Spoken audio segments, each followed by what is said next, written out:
Dalam nama Tuhan Yesus Kristus kami berdoa. Amin. Silakan duduk kembali jemaat Tuhan yang kekasih. Jemaat yang kekasih, kita pernah mendengar tentang kuda rohani. Ada yang pernah dengar tentang cerita kuda rohani? Pak, saya hanya dengar manusia rohani dan manusia rohana, gitu ya. Ya, kuda rohani. Nah, kuda rohani ini dikatakan kuda rohani oleh karena yang punya kuda itu rohani. Kemudian, orang yang rohani atau keluarga yang rohani ini merindukan apa yang mereka miliki, itu harus berbau rohani. Dan akhirnya yang punya kuda ini mulai mengajarkan hal rohani kepada kuda ini. Hal rohani apa? Yaitu ketika kuda ini mau jalan, maka harus bilang puji Tuhan. Tapi kalau bilang kuda ini berhenti, harus bilang haleluya, yang penunggangnya. Jadi penunggangnya ketika dia mau jalan harus bilang puji Tuhan. Semakin dia bilang dobel puji Tuhan, maka kuda ini semakin kencang, gitu ya. Tapi ketika walaupun kencang, tapi kalau dibilang haleluya, maka kuda ini akan berhenti. Itu password kudanya. Password kudanya. Jangan lihat ininya. Saudara tahu ini keluarga siapa? Keluarga ini yang melanggar program pemerintah KB. Seharusnya KB itu kan 2 anak apa? Ricky, 2 anak apa? Cukup, betul lah? 2 anak cukup atau kelebihan? Ya, 2 anak cukup, tapi keluarga ini punya anak 4. Mereka keluarga ini melanggar perintah Tuhan, melanggar perintah Soeharto, tapi menggenapkan perintah Tuhan. Jelas itu ya? Jadi Tuhan bilang penuhi bumi ya bikin banyak, ya. Jadi di G3 Osaka ini nggak ada larang bikin banyak. Iya, karena pendetanya sudah duluan dan pendeta yang dikasih karunia Tuhan di G3 adalah keluarga ini. Karena anaknya 4. Nah, kembali kepada kuda itu. Saya sudah lupa kudanya. Hanya gara-gara keluarga ini akhirnya saya lupa kudanya. Iya. Kemudian akhirnya tetangganya datang sama penjual kuda ini, yang punya kuda ini dan berkata, boleh enggak saya tes kuda ini? Dan akhirnya tetangganya yang punya kuda ini berkata kepada tetangga, silakan. Tetapi kamu harus tahu passwordnya. Kalau kamu bilang haleluya, dia berhenti. Tapi kalau kau bilang puji Tuhan, dia jalan. Semakin kamu mau kencangin supaya dia lari, maka kamu harus bilang puji Tuhan double-double dan lain sebagainya. Nah, apa yang terjadi ketika dia naik? Kemudian dia bilang puji Tuhan, langsung jalan kuda ini. Semakin jalan kuda ini dia bilang puji Tuhan, semakin kencang kuda ini. Ternyata baru dia tahu, ternyata di depan itu ada jurang. Kemudian dia kelupaan, apa passwordnya supaya dia berhenti. Dia mikir, ternyata sudah mau dekat jurang, langsung dia ingat, haleluya, berhenti. Ternyata orang ini pun tetangganya ternyata Kristen. Ketika kudanya berhenti, ketika dia bilang, haleluya, kuda berhenti. Kemudian dia elus dadanya dan dia bilang, puji Tuhan. Ketika dia bilang puji Tuhan, apa yang terjadi? Kuda jalan jatuh di dalam jurang. Iya, apa makna daripada cerita ini? Seringkali kadang-kadang hal rohani menjadi sebuah lata dalam hidup kita, betul ya? Sehingga kalau orang bilang amin, kita bilang amin. Orang bilang luar biasa, kita bilang biasa di luar, gitu ya. Orang bilang puji Tuhan, kita bilang puji Tuhan. Orang bilang muliakan Tuhan, kita bilang muliakan Tuhan. Tapi kadang-kadang kita tidak mengerti kenapa hal itu terjadi. Nah, mari kita boleh sungguh lagi belajar hari ini. Tema kita yaitu mengapa kita memuliakan Allah. Kesampingkanlah gambar itu. Lihat judulnya ya. Mengapa kita memuliakan Allah? Mengapa kita memuliakan Allah? Banyak orang berkata, mari muliakan Allah. Di dalam pujian, mari kita memuliakan Allah. Dalam doa, kita memuliakan Allah. Tapi pertanyaannya, apa itu memuliakan Allah? Bagaimana kita memuliakan Allah? Kenapa kita memuliakan Allah? Itu menjadi pertanyaan yang perlu kita jawab hari ini. Dan teks firman Tuhan hari ini terambil dalam Efesus pasal yang kedua, ayat yang ke-10. Saya minta maaf, saya buka sebentar ya. Rasanya bernafas susah banget. Ya. Efesus pasal 2 ayat yang ke-10. Mari kita baca sama-sama Efesus 2 ayat 10. 1, 2, 3. Karena kita ini buatan Allah, diciptakan dalam Kristus Yesus untuk melakukan pekerjaan yang baik yang dipersiapkan Allah sebelumnya. Ia mau supaya kita hidup di dalamnya. Nah, jemaat Tuhan yang kekasih, dari teks firman Tuhan ini saya ingin melihat dan membawa kita untuk melihat beberapa alasan kenapa kita harus memuliakan Tuhan. Kenapa kita harus memuliakan Tuhan. Nah, hal yang pertama, alasan daripada teks ini kenapa kita memuliakan Tuhan, yaitu di dalam bagian teks ini ayat 10 bagian A, karena kita ini apa? Kita ini buatan Allah. Ya, tadi poin pertama deh. Kita ini buatan Allah. Kita ini buatan Allah. Maka kita harus memuliakan Dia. Pertanyaan saya begini. Nggak boleh jauh-jauh, nanti nggak kelihatan itu. Pertanyaan saya begini. Ketika saya bilang begini, saya membuat sesuatu atau saya memetik bunga. Kira-kira mana subjeknya dan mana objeknya? Udah bangun semua? Saya memetik bunga, mana subjeknya? Mana objeknya? Baik, semua masih hidup. Betul. Tapi ketika saya bilang saya memetik bunga, saya adalah subjeknya dan bunga adalah objeknya. Tetapi ketika dikatakan kita ini buatan Allah, maka di sana sebenarnya bukan berbicara tentang subjek atau objek. Tetapi istilah kita ini buatan Allah. Coba halaman berikutnya. Kita ini buatan Allah itu berbicara tentang kepemilikan. Jadi bukan berbicara tentang subjek atau objek. Tapi ketika dikatakan kita ini buatan Allah, itu sedang berbicara tentang kepemilikan.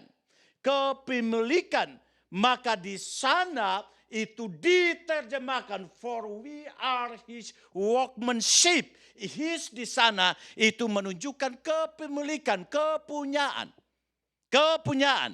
Jadi ketika Paulus berkata di sini kita semua adalah buatan Allah, berarti kita adalah milik Allah. Nah, setelah saudara dan saya mengerti itu, maka di sana pertanyaan yang muncul, kapan saudara dan saya adalah milik Allah? Dia bicara di sana dalam konteks waktu sekarang. Maka kalau berbicara tentang waktu sekarang, ketika kita sudah ada, maka kita adalah milik Allah. Saat itu juga kita adalah milik Allah. Nah, pertanyaan selanjutnya adalah begini. Buatan Allah yang bagaimanakah yang membuat kita menjadi milik Allah? Kata yang dipakai kalau saudara dan saya memperhatikan adalah kata buatan itu, workmanship di sana, itu dalam bahasa Yunani itu kata yang dipakai itu adalah poema. Kata poema. Apa yang maksudnya poema? Kalau saudara dan saya mengerti, maka kata poema itu seperti seorang penjunan yang sedang membuat tenunan yang begitu indah. Jadi istilah poema atau workmanship itu menunjukkan bahwa saudara dan saya bukan pribadi yang dibentuk asal-asalan. Tapi itu berbicara tentang saudara dan saya adalah mahakarya Allah.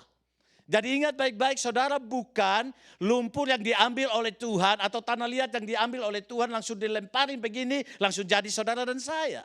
Tidak. Tapi kata workmanship, kata poema itu menunjukkan bahwa Tuhan menenun kita dengan begitu teliti, mencipta kita dengan begitu teliti, membuat kita begitu indah. Maka dengan demikian, istilah buatan di sana adalah sesuatu yang mahakarya buat saudara dan saya. Sekali lagi, kalau demikian saudara dan saya adalah orang yang sangat-sangat penting di hadapan Tuhan. Karena mahakarya itu tidak pernah dibuang begitu, betul ya? Tapi mahakarya itu biasanya ditaruh di museum. Bukan berarti kalau begitu saudara sudah dimuseumkan, bukan itu maksudnya. Tapi itu berbicara tentang saudara dan saya adalah mahakarya Allah. Dicipta di dalam kemahakaryaan Allah. Maka dengan demikian, kalau saudara dan saya mengerti itu, maka saudara dan saya tidak boleh semena-mena dengan hidup ini. Tidak boleh membuat hidup ini dengan satu sikap yang tidak menghargai hidup ini. Demikian pun terhadap sesama, kita tidak boleh semena-mena terhadap sesama. Karena semua kita adalah mahakarya daripada Allah sendiri. Pertanyaan saya selanjutnya, kira-kira mahakarya Allah yang Allah buat itu tujuannya untuk apa? Sebelum sampai ke situ, pertanyaan saya, mahakarya yang Allah buat itu kira-kira ada tujuan apa enggak? Ada. Pertanyaan selanjutnya, siapa yang menentukan tujuan mahakarya itu? Ya? Kuat. Pembuat. Jadi mahakarya itu punya tujuan, yang menentukan tujuan itu adalah pembuat. Dan pertanyaan saya, tujuan akhir daripada mahakarya itu dibuat untuk apa? Memuliakan pembuatnya. Maka kita mengerti ada istilah yang namanya copyright, betul ya? Di mana kita tidak boleh sembarang mengambil karya orang, kemudian kita katakan itu adalah punya kita, betul? Kalau di dalam penyusunan tesis atau disertasi atau skripsi, kita mengenal istilah namanya plagiat, betul ya? Plagiat, apa itu plagiat? Iya, terima kasih. Mencontoh saja plagiat, tidak hanya sebatas mencontoh, kedengar kah? Tidak sebatas mencontoh, tetapi dia mengambil karya orang dan dia jadikan itu adalah milik dia. Dia masukkan dalam tesis dia, masukkan dalam disertasi dia, masukkan di dalam skripsi dia, tapi dia tidak tulis sumbernya dari mana, betul ya? Maka ketika itu ditemukan, maka orang itu akan dicabut apa namanya? Apa nah? Gelarnya. Mengapa demikian? Karena dalam dunia pendidikan tidak boleh ada namanya plagianisme. Betul ya? Tidak boleh bikin plagiat. Maka itu dicabut. Pertanyaannya, kenapa tidak boleh plagiat? Kenapa tidak boleh bikin copyright yang bersifat bajakan? Karena ketika kita melakukan itu, kita tidak pernah menghargai yang buatnya. Betul? Tidak menghargai yang buatnya. Maka yang buat itu bertujuan untuk menunjukkan akan kualitas dia. Dan ketika orang melihat kualitas dia, orang boleh sungguh lagi melihat potensi yang ada pada dirinya. Sehingga di sana dia bisa mendapatkan kemuliaan berdasarkan hasil buatan itu sendiri. Kalau di dalam dunia akademik saja, di dalam dunia copyright saja, kita tidak boleh melakukan bajakan dan plagianisme. Apalagi dalam bagian hidup kita yang dicipta oleh Tuhan. Sehingga kita memahami, kalau Tuhan mencipta kita dalam mahakaryanya, kemudian dia jadikan kita menjadi mahakarya dia. Kemudian dia menentukan tujuan itu, yaitu kembali kepada dia, memuliakan dia. Tetapi kalau kita tidak mengembalikan kemuliaan itu kepada dia, kita sedang copyright, kita sedang bajak, betul? Kita sedang plagiat. Kenapa? Karena kita bukan milik kita milik Tuhan. Kita harus mengembalikan kemuliaan kepada siapa? Tuhan. Maka dari bagian ini pun saya mau aplikasi buat kita. Di sini sebagian besar adalah mahasiswa. Jangan sampai engkau studi, kemudian engkau mendapatkan gelar yang mentereng. Mentereng, tahu ya? Mentereng. Kalau di sekolah teologi itu ada yang namanya STH. Tahu STH? Ya, rohaninya sarjana teologi. Tetapi diplesetin jadi sarjana tinggi hati. Betul ya? Kemudian MTH. Tahu MTH? Apa? Magister teologi. Tetapi akhirnya diplesetin jadi makin tinggi hati. Karena ilmunya semakin banyak.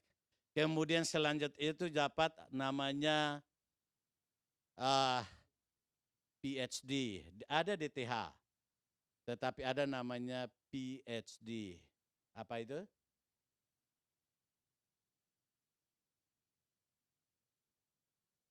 Enggak tahu. PhD, enggak tahu ya? Permanent Head Damage. Jadi kepalanya itu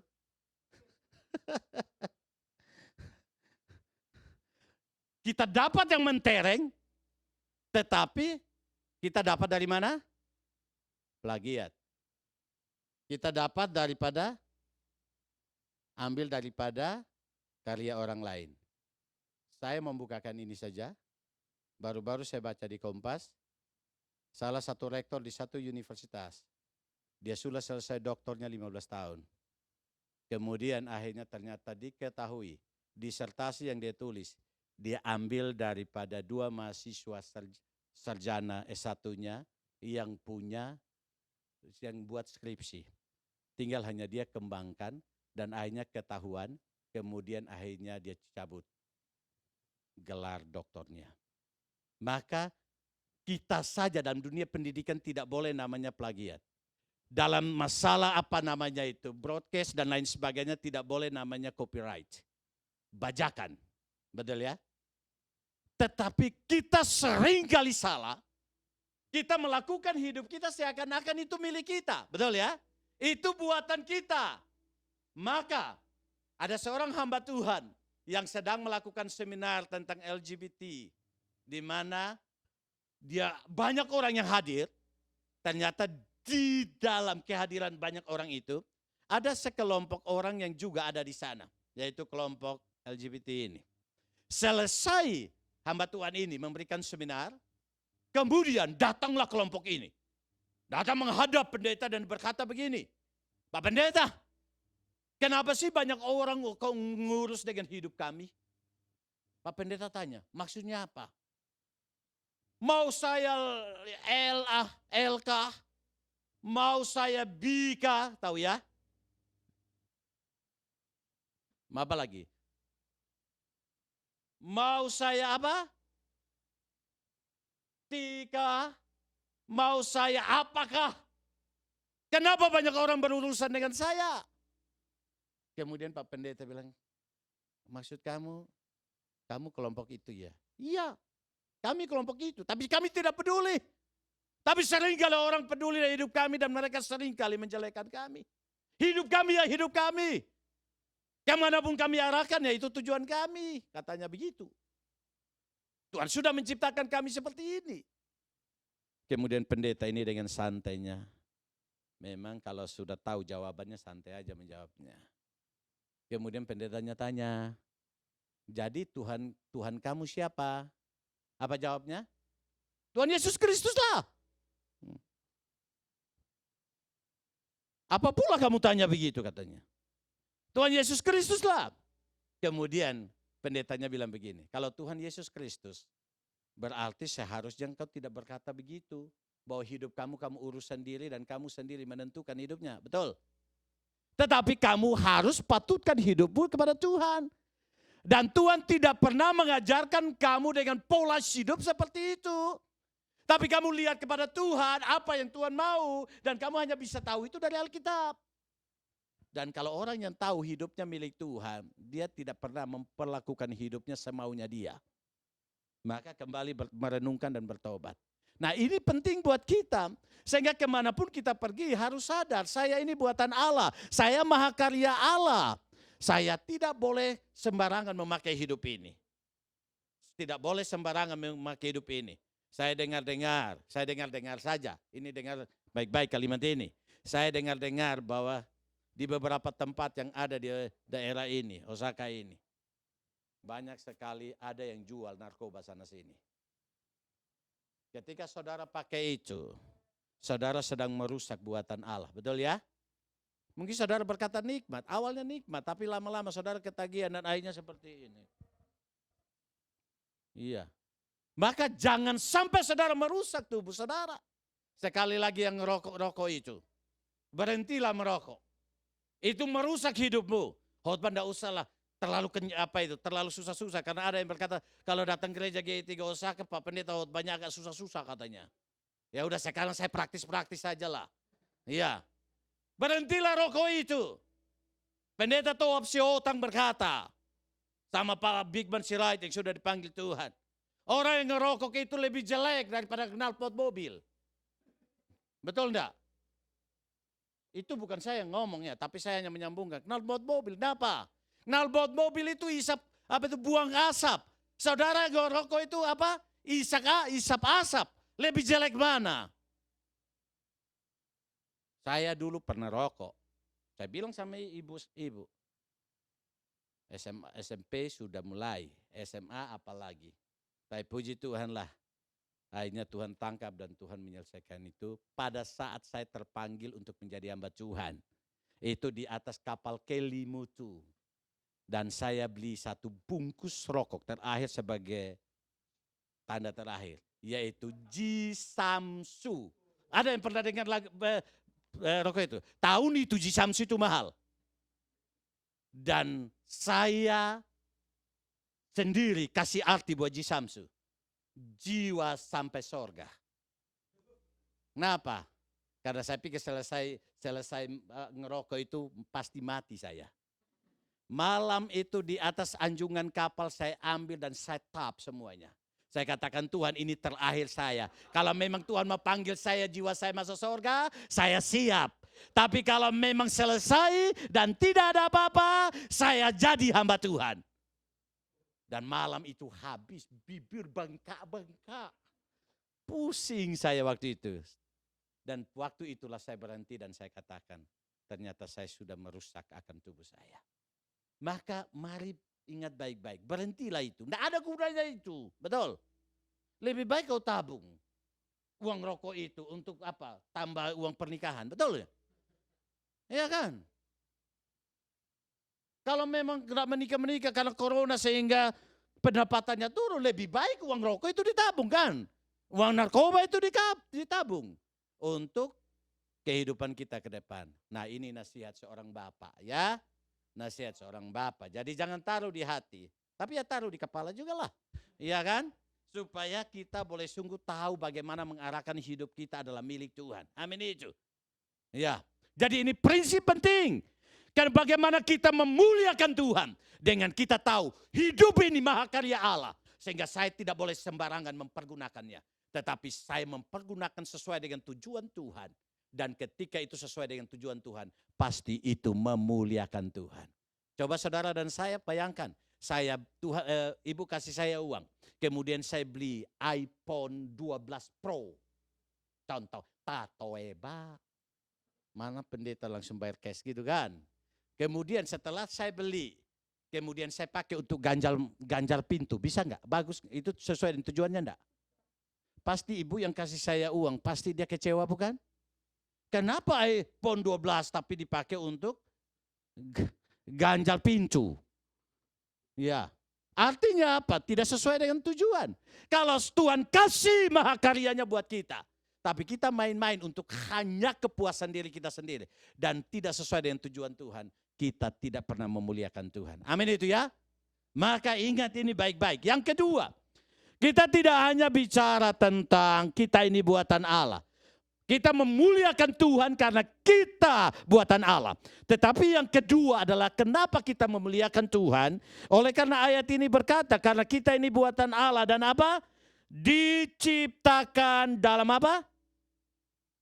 Gak ada Alkitabnya dibuka. Diciptakan di dalam apa? Kristus Yesus. Nah, istilah dicipta ini penting sekali. Coba kembali kepada slide. Dicipta. Dicipta di sana kira-kira dengan buatan sama enggak? Dicipta di sana dengan kata buatan sama apa tidak? Buatan Allah dicipta. Sama apa tidak?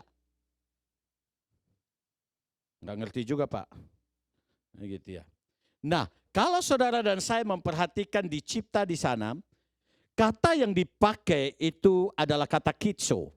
Nah, kata kitso itu bukan menunjukkan kepemilikan. Dicipta di sana bukan berbicara tentang kepemilikan, tapi berbicara tentang bagaimana kita diproses menjadi milik Allah.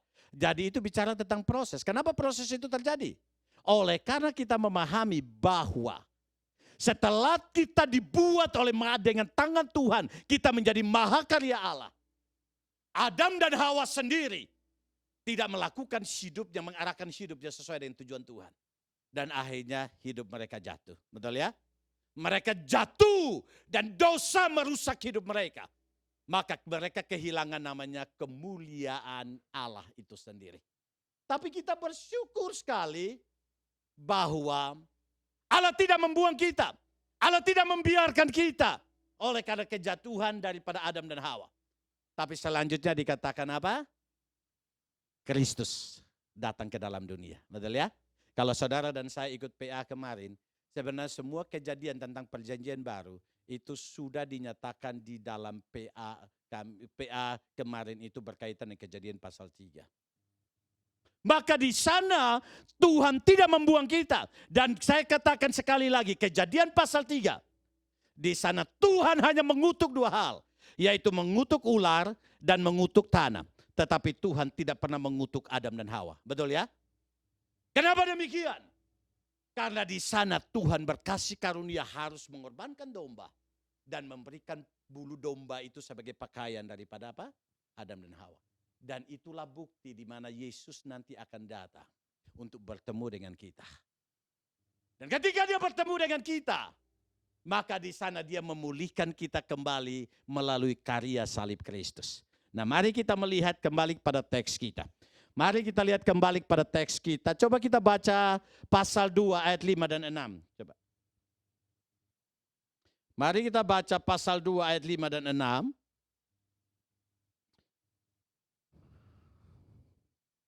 Mari kita baca sama-sama. 1, 2, 3.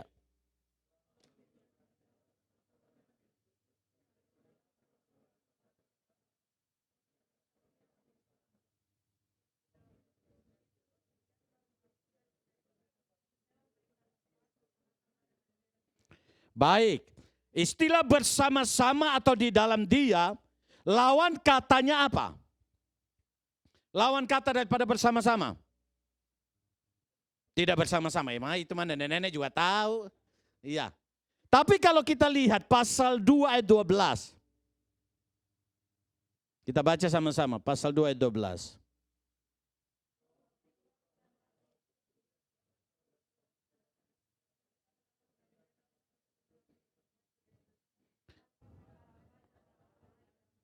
Ya, jadi lawan daripada bersama-sama Kristus apa? Tanpa Kristus. Jadi sebelum kita bersama-sama Kristus, kita semua hidup tanpa Kristus adanya. Tapi pertanyaannya lah, kapan kita bersama-sama dengan Kristus? Kapan kita bersama-sama dengan Kristus? Kapan kita bersama-sama dengan Kristus? Ketika kita ada di dalam persekutuan kematian dan kebangkitan Kristus. Kita tersisap dalam kematian. Kita tersisap dalam kebangkitan. Dan pada saat itulah kita bersama-sama dengan dia. Maka di dalam Kristus kita dicipta ulang. Kita dicipta ulang. Artinya apa? Kalau saya sudah dibuat oleh Tuhan sebagai mahakarya Allah.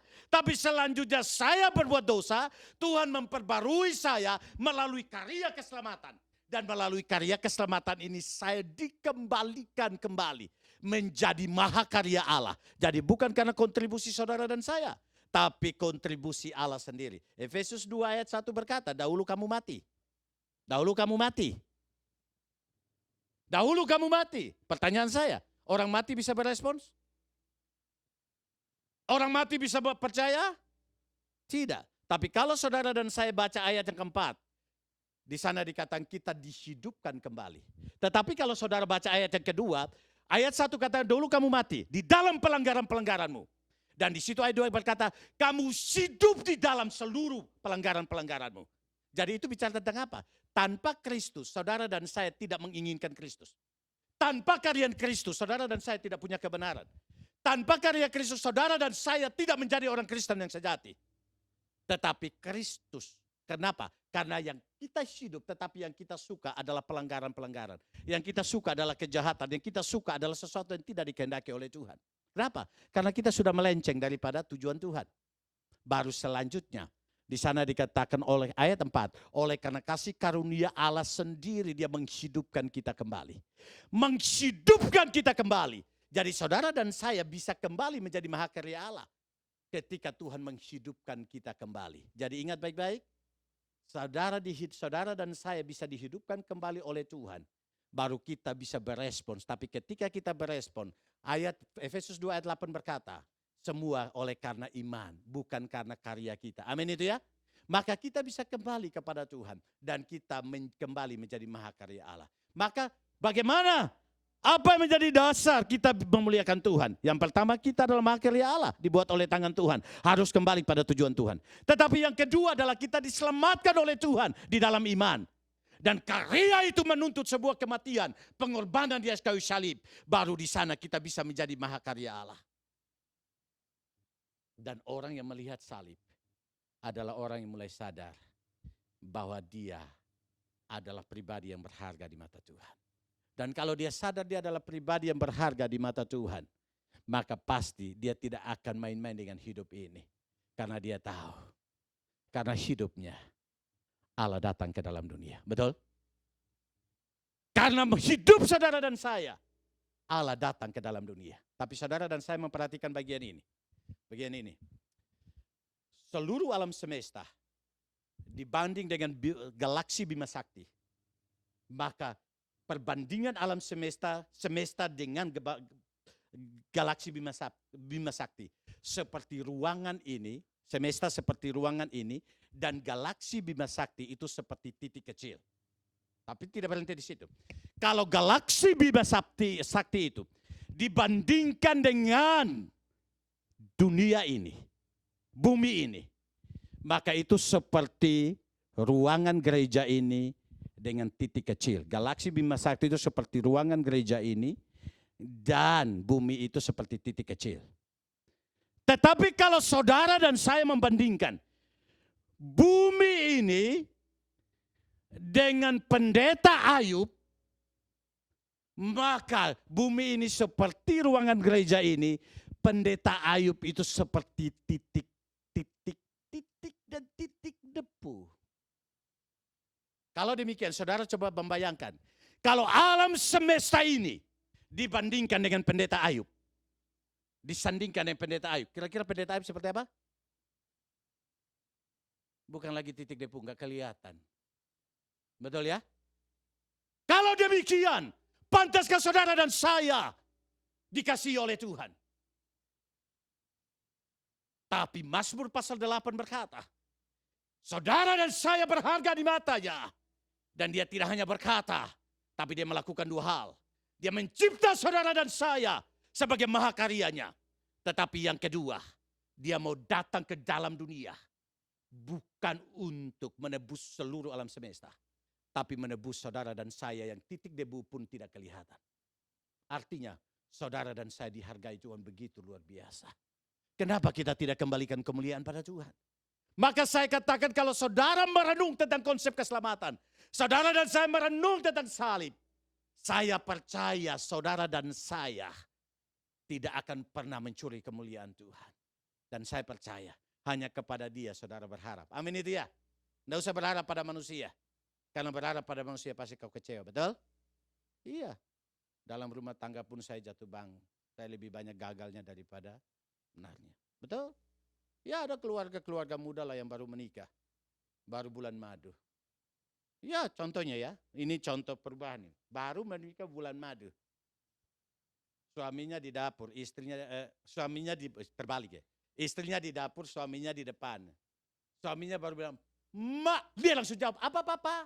Dia sudah langsung tahu bahwa suaminya lagi panggil dia, "Mak, apa?" Udah tahu dia, pasti cepat datang gitu ya. Ada papa perlu apa? Tapi kalau sudah punya anak, ketika suaminya bilang begini, "Mama, tunggu dulu lah, masih urus anak ini, tunggu dulu. Kau bikin sendiri sajalah." Kan? Ada perubahan-perubahan. Contohnya masih pacaran. Pasangan aja belum jatuh udah mau dibopongnya. Betul ya? Belum jatuh sudah mau bopongnya. Bahkan kadang-kadang dia bilang begini, "Sayang, kenapa? Jatuh dong." Gitu ya. Jatuh dong, gitu kan? Supaya apa? Dia bopong, betul ya? Iya, kadang-kadang kan begitu. Bahkan kalau jalan sama-sama berdua, tiba-tiba pacarnya terantuk. Langsung dia lihat batu di mana pacarnya terantuk. Batu, Kamu nakal ya? Kenapa kamu bikin kekasih saya terantuk? Kenapa kau bikin ayang saya terantuk gitu kan? Kenapa? Kupukul kau nanti. Jangan kau bikin ayang saya, sakiti ayang saya. Gitu ya. Tapi kalau udah menikah, istrinya terantuk. Mata lu di mana?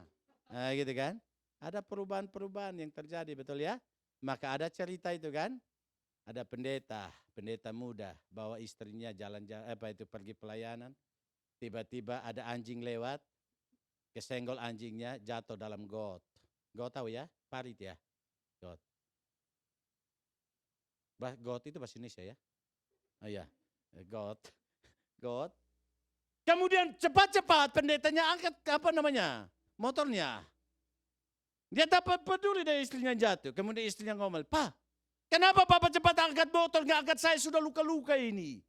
Kemudian dia balik mamanya, dia bilang, Mama sayang, kamu kan udah lunas. Motor ini kan masih kredit. Kamu tahu ketika kita naikkan bunyinya dit, artinya kredit katanya gitu ya. Jadi kadang-kadang manusia ini berubah. Tetapi kalau kita kembali melihat kasih Tuhan, saya percaya saudara dan saya akan kembali memuliakan Tuhan. Karena saudara dan saya berharga di hadapan Tuhan. Maka bersandar sama dia dan kembalikan hidup pada dia. Nah yang terakhir ini, maaf ya waktunya. Yang terakhir, kenapa kita memuliakan Tuhan? Kenapa kita memuliakan Tuhan? Poin yang ketiga.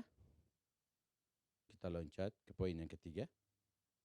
Kenapa kita memuliakan Tuhan? Karena ayat 10 bagian C berkata bahwa apa? Apa di sana? Karena kita ini buatan Allah diciptakan di dalam Kristus Yesus untuk apa? Melakukan pekerjaan baik yang dipersiapkan Allah sebelumnya. Jadi di sini ini yang membedakan kita dengan agama lain. Berkaitan dengan masalah perbuatan baik. Kalau kekristenan di mana posisi perbuatan baik? Kalau agama lain di mana posisi perbuatan baik?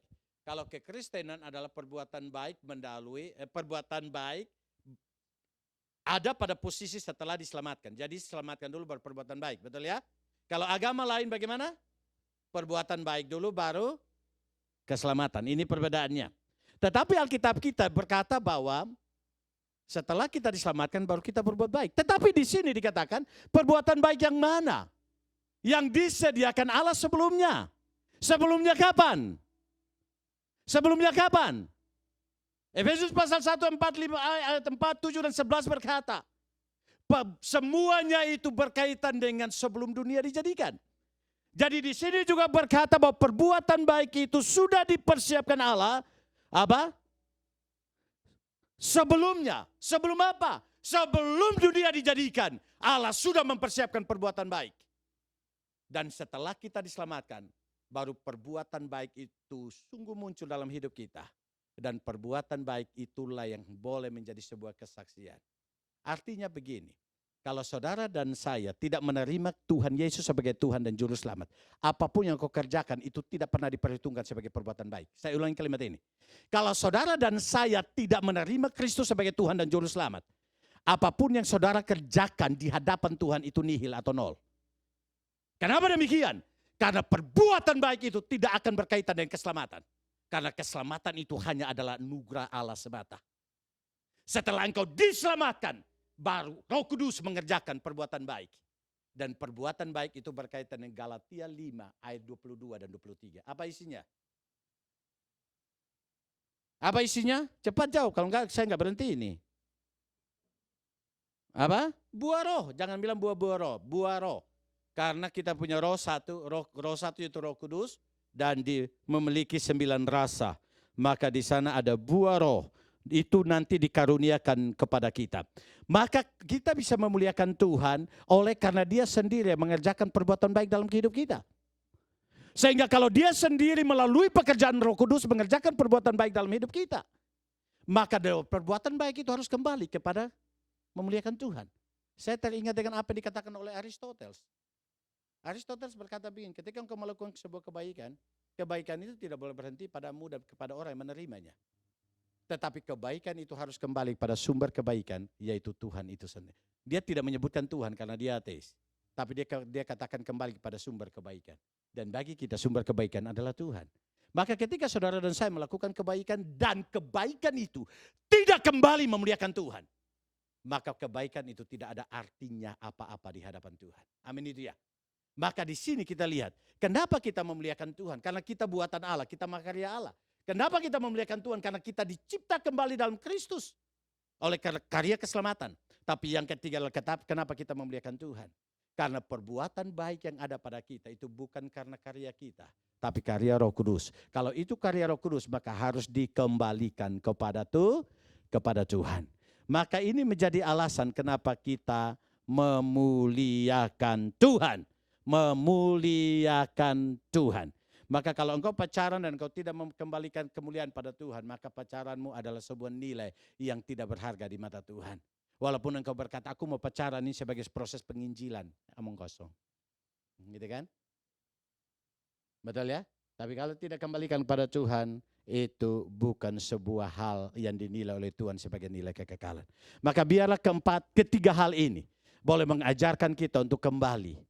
Bahwa segala sesuatu harus kembali kepada Tuhan dalam kehidupan kita. Mari kita tunduk kepala dan kita berdoa.